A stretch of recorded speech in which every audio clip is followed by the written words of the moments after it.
একবার এক রাজা তার লোকদের একটি পুকুর বানাতে বললেন।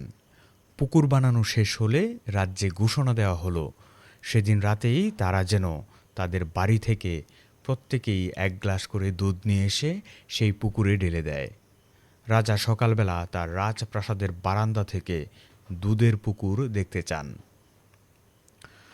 সবার কাছে রাজার এই নির্দেশ পৌঁছে দেওয়া হলো। এক লোক ভাবল যে সবাই তো গ্লাসে করে দুধই নিয়ে যাবে, সে যদি রাতের অন্ধকারে লুকিয়ে দুধের জায়গায় পুকুরে এক গ্লাস পানি দিয়ে আসে তাহলে কেউ তা বুঝবে না। তাই সে সকলের সাথে গিয়ে সবার অলক্ষ্যে এক গ্লাস পানি ঢেলে দিয়ে আসলো সেই পুকুরে। সকালবেলা রাজা তার রাজপ্রাসাদের বারান্দায় এসে হাহাকার করে উঠল, চিৎকার দিয়ে উঠল।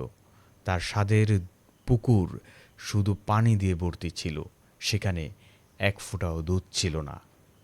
আসলে সবাই ভেবেছিল যে আমার আর দুধ নিয়ে যাওয়ার দরকার নেই, অন্যরা তো পুকুরে দুধ ঢালবেই।